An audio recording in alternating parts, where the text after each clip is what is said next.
In 1966, I was 22 years of age and went to serve in the United States Marine Corps. I went through 13 weeks of basic training in San Diego, California, the Marine Corps boot camp, and another 12 weeks training in infantry at Camp Pendleton, California. By September of 1966, I was, mixed up.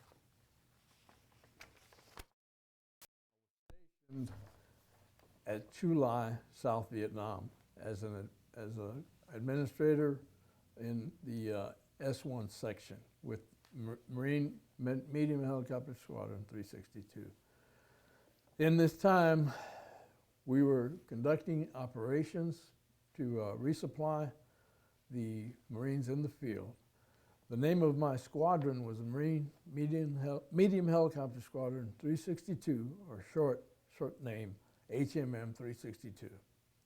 Our mission, or our purpose, was to provide medical evacuation for wounded Marines, to provide them resupplies of food or ammunition, and to conduct operations off the coast of Vietnam aboard a Navy helicopter carrier, the USS Okinawa. I got to fly on board the helicopter during my time on board ship. And I got a camera, I bought a camera, purchased a camera at the Navy store on the ship. And with that camera, I was able to take a total of many, many pictures, of which I have on a DVD that I believe with Mr. Dexheimer. A lot of the slides show things that I saw, people. For example, when we would prepare, and the Marines that were actually going to do the ground fighting for landing them, I would see the grunts, if you will, that's what they were normally called, the Marines that were out there in the field, getting their weapons clean, cleaning their rifles, M16s back in that day, and getting ready to go to battle. We would drop them off, whatever zone it was. The helicopters that we flew in were Sikorsky, got messed up. No, I'll read from here. The Marines were the first of the military people that got involved in the Vietnam conflict.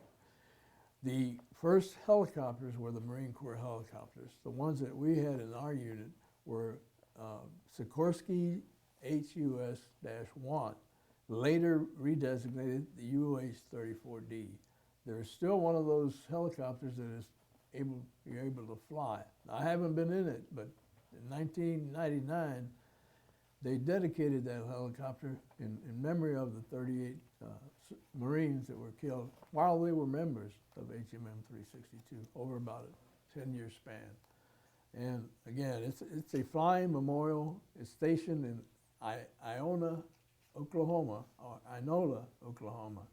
and it used to be flyable. I don't know if it still is, but back when we had a reunion dedicating that helicopter, my wife and I got to fly on it. So it was a real nice experience to be on a helicopter that had been in actual battle. The Marines, like I said, we would go and to take them in, and whatever the zone was, they would land and conduct operations. The first operation, at least according to the chronology of the units there were other helicopter units, not just ours, other helicopter units, including Hueys, which would be primarily gunships. They were large CH-34s that are large helicopters that would carry more troops. There were the Jolly Green Giant. I don't know if people would remember that. Helicopters that if one of these helicopters was disabled, say it got shot down, was in a dense forest or area like that, the crew from the larger helicopter would go in, hook up the top of the rotor of the helicopter, and pull it out and take it back either to a land base facility where they could repair it and maybe get it back into flying shape.